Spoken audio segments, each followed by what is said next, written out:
During the First World War, hundreds of thousands of soldiers were disabled by the conflict. Traumatic facial mutilation emerged as a gruesome type of disfigurement, not seen on such a large scale in previous wars. Upwards of 280,000 combatants survived a traumatic facial injury. Surviving this type of injury, however, often meant that a soldier was left with severe facial scarring and disfigurement, which in turn made them appear less than human to their fellow man. Facial disfigurement made it impossible for these soldiers to return to any semblance of a normal life following the war. Faces connect humans. Faces are part of the body that allow people to create expressions and read emotions. Faces are often used to define what makes a human a human. When soldiers in the First World War lost part or all of their face to artillery, shrapnel, or debris, they often felt they lost a piece of their identity and humanity. In this episode, we'll explore the devastating impact that traumatic facial mutilation had on the lives of soldiers who sustained this type of injury during the First World War. Along the way, I'll introduce you to one of my favorite historic heroines, American sculptor Coleman Ladd. Using her skills as an artist, she was one of many who worked with these men with broken faces and tried to help them regain what they lost during the war.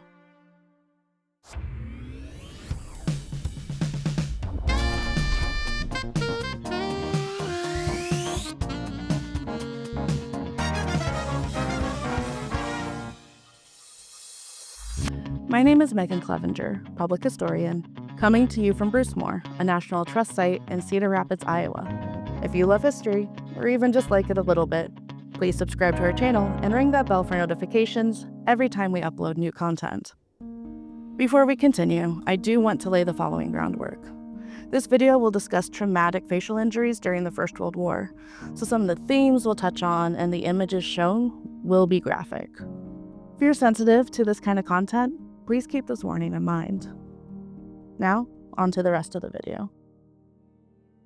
Before I introduce you to Coleman Ladd, I want to talk about the First World War and what made it so different from the conflicts that came before.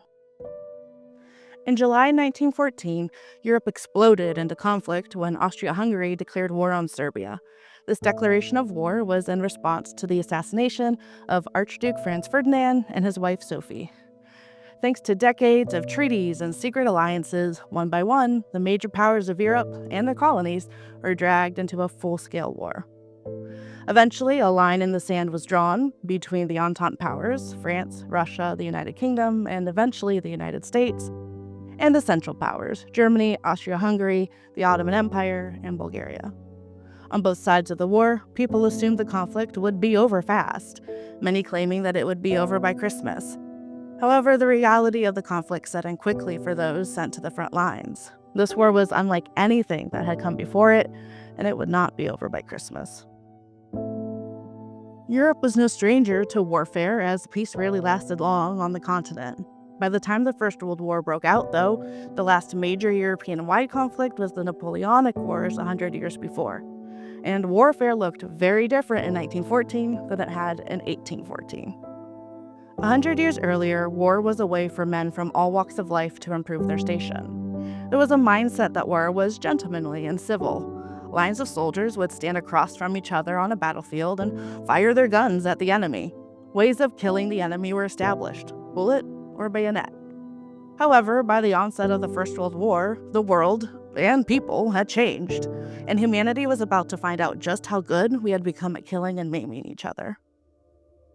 There were two major developments that contributed to the rise of facial disfigurement during the First World War: the integration of new and mass-produced weaponry to the battlefield, and the introduction of the steel helmet to a soldier's uniform. Inventions like the machine gun, which, by the way, was capable of firing 600 bullets a minute with a range of more than 1,000 yards, rapid-fire field artillery guns, tanks, flamethrowers, and chemical warfare significantly contributed to the human destruction of the First World War.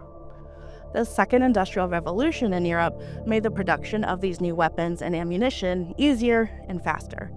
Weaponry like this made traditional military frontal assaults nearly impossible, since the sustained firepower could decimate a charge. Instead, both sides were forced into defensive trenches with a no-man's land stretching endlessly before them. The addition of the steel helmet to a soldier's uniform also contributed to the rise of facial mutilation during the First World War. These helmets protected their brains from shrapnel and debris, but left their faces totally exposed. Injuries to the face that would have killed soldiers in previous conflicts now severely disfigured and maimed them. During this war, when a soldier suffered traumatic facial mutilation, his life changed the instant he sustained the injury. Preconceived notions of what type of injuries a soldier could survive from previous conflicts impacted the help facially mutilated soldiers received. Stretcher bearers searching for injured soldiers on the front lines often overlooked soldiers with severe facial trauma, leaving them behind on the battlefield, literally not knowing that they were alive. Sometimes, soldiers with facial mutilation would lay on the battlefield for days, missing jaws, eyes, and pieces of their skull, unable to move, desperately waiting for help. When removed from the battlefield, soldiers were transported to field hospitals, where trauma surgeons were simply trying to save lives. Realistically, trauma surgeons on the front lines could give little care to how a face would heal, if at all. They were too overwhelmed. Their job was to stop bleeding, suture gaping wounds, and move on to the next casualty. But by sealing their faces closed, trauma surgeons often sealed the fate of these soldiers. Their faces would never be functional again. When moved from the field hospital, soldiers were sent to hospitals away from the war, where early plastic surgeons like Dr. Gillies pioneered facial reconstructive surgery as a direct response to so many soldiers suffering extreme facial trauma. Before reconstructive surgery could even begin, the work of the trauma surgeons needed to be undone so the reconstruction surgeons could see the scale of the trauma. Some soldiers had several reconstructive surgeries over the course of years, hoping to reclaim their humanity. Hospital wards caring for soldiers with traumatic facial injuries covered reflective surfaces, including windows, so the soldiers were unable to see themselves and the severity of their mutilation. When soldiers finally discovered their disfigurement, some pleaded for death. A wartime nurse recalls the reaction of one soldier with facial mutilation, writing that he did not appreciate that he was a surgical triumph, kept sobbing, kept weeping out of his sightless eyes, kept begging in agony, "Kill me, Papa." When medicine reached its limits and was unable to do any more for a soldier with facial mutilation, they returned to a society who saw them as other. Those who suffered traumatic facial injuries were not allowed to return to the war, as military leaders were afraid the sight of disfigured faces would affect the morale of troops on the front lines. Public interactions for facially mutilated soldiers were filled with anxiety. People stared at them, whispered about them, recoiled from them, and allegedly, some women even fainted at the sight of them. In Britain, survivors of wartime facial trauma were forced to sit on bright blue benches so that the public knew not to look at them. They were also unable to find work. People associated facial scarring with diseases like leprosy and syphilis, as that type of scarring was one of the more noticeable symptoms of those diseases. Employers didn't want someone who appeared ill or promiscuous working for them, in case those things spread to the other workers. Even worse, in their private lives, soldiers returned to wives who found them repulsive and children who feared them, thinking their father was a monster. For their service and survival, soldiers with facial mutilation faced exclusion from society. They were discriminated against by employers, associated with promiscuity, ridiculed in public, and feared by their own families. Many felt hopeless. Coleman Ladd and others brought hope back into the lives of these soldiers by using their skills as artists to create portrait masks that helped these men regain a sense of their humanity. Born in 1878, Coleman Ladd was an American sculptor. She studied her trade in Europe, and her creations often ended up in the gardens of wealthy Americans. During the First World War, Ladd's husband, Dr. Maynard Ladd, was commissioned to direct the Children's Bureau of the American Red Cross in France. In 1917, the couple moved to Paris. Ladd was aware of the wartime work of an artist in Britain, Francis Derwent Wood, who operated the Masks for Facial Disfigurement department. Affectionately known as the Tin Nose Shop, Wood helped soldiers with facial mutilation regain part of their identity through the creation of portrait masks. The lightweight copper masks covered the disfigurement and scarring these soldiers suffered from their original injuries and subsequent reconstructive surgeries. The goal of the portrait masks was not to make the soldier's face functional again, but instead helped them navigate public interactions and reintegrate them into society. Inspired by Wood's work and with the support of the American Red Cross, Ladd opened the Red Cross Studio for Portrait Masks in Paris in late 1917. Over the course of a year, Ladd's studio produced over 100 portrait masks for French and American soldiers. Each mask was a highly personalized piece of art. To start the process, Ladd took a plaster cast of a soldier's face, which captured the intricacies and details of his injuries. Using the plaster cast for guidance, copper masks were painstakingly designed to conceal the injury, but also match a soldier's unique facial features. Along with a thorough study of the mutilated face, Ladd referenced photos of the soldier from before his injury and took great care to ensure her masks made the soldier look as much like they did before the injury. This included painting the masks to match a soldier's exact skin tone, using real hair to fashion eyebrows, mustaches, and other facial hair to the mask, and matching eye color where there was no longer an eye, or two. On the inside of the mask, cotton and other materials were used to protect the copper from destroyed saliva glands and perpetually leaking tear ducts. The masks were attached to the soldier's face in creative ways. Some were held in place by glasses, others with discreet ribbons tied behind the soldier's head. Ladd even built function into her masks, as she was known to include a small hole in the mouth of her mask so a soldier could still smoke. Ladd took great pride in her work. From casting the plaster molds to final fittings, each mask took over a month to create.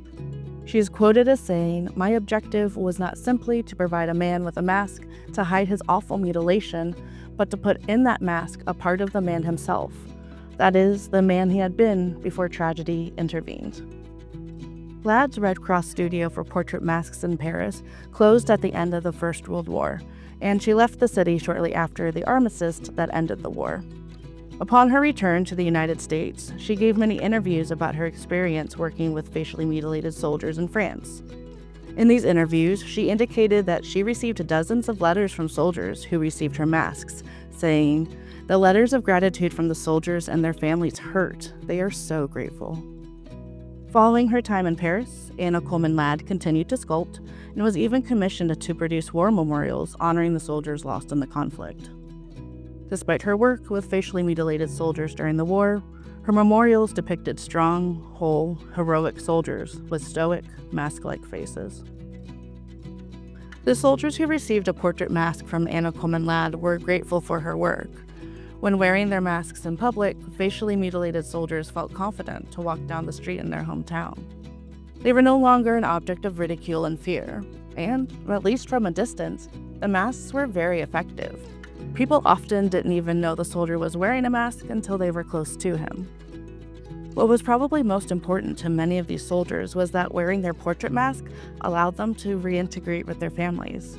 Their wives and sweethearts were no longer repulsed by their appearance. In a newspaper article, Ladd claims a French soldier wrote to her, saying, "I am so happy again, that I not only dare to go home, but I am to have a home of my own. My fiancé pronounced me très bien, and does not shrink away from me in repulsion." When soldiers wore their masks, their children recognized their pre-war faces and did not recoil from their fathers in fear. Portrait masks help soldiers who suffered facial mutilation regain a sense of identity and restore a part of their humanity. Though it's important to note that portrait masks were not a perfect solution. Soldiers who received portrait masks wore them constantly and wore them for the rest of their lives. Some soldiers were even buried in their masks. This constant wear degraded the quality of the masks. Paints chipped off the mask, facial features disappeared, and the copper aged over time. Because the portrait masks were made using pre-war photos of the soldiers, the masks were frozen in time as the soldiers aged. It could be jarring to see an old man wearing a mask that represented his face from 30 years before. One of the biggest consequences of portrait masks, though, is that they hid facial disfigurement as a fallout of the war from the public. In previous wars, soldiers often returned from battle missing limbs, but the First World War was the first conflict that facial mutilation was a significant consequence of warfare, and it was hidden behind masks. Instead of acknowledging the humanity and sacrifice of soldiers who suffered from facial mutilation during the war, members of the public shunned them. To prove their humanity and be accepted back into their lives, soldiers had to hide their trauma, therefore hiding a very real consequence of the First World War. Anna Coleman Ladd and others who worked with soldiers who suffered from traumatic facial mutilation during the First World War strove to return the identity and humanity to these men and help them return to normal life. In their work to achieve this goal, they generally found success. Before we finish this video, I want to tell you the story of one more person, a French soldier by the name of Marechal Marc. Before the onset of the First World War, Marechal lived a normal life. He had a wife and 2 children, a little boy and a little girl. He had a job and was able to support his family. But like it did for so many people, the First World War upended everything in his life. Not only was he sent to the front to fight for France during the war, but he also suffered a traumatic facial injury during his service. He had a portrait mask made by Ladd, which helped him regain a sense of normalcy in his life. Several years after receiving his mask, Marechal wrote to Anna Coleman Ladd saying, "I give you great gratitude that will last forever, and I cannot forget, because I carry and will always carry this wonderful device that you conceived. It's thanks to you that I can dream a little. It's thanks to you that I am not lost at the bottom of a hospital for invalids."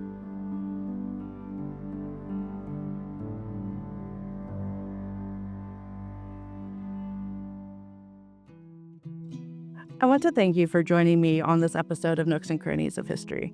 It's truly an honor to share the history of these soldiers with you, even if we only scratch the surface. Though the story is tragic, it also demonstrates the strength of the human spirit, which is something we should recognize in each other. This is a topic I am passionate about, and there is so much more to share, so drop your questions and comments below to keep the conversation going. We'll see you soon for the next Nooks and Crannies of History video.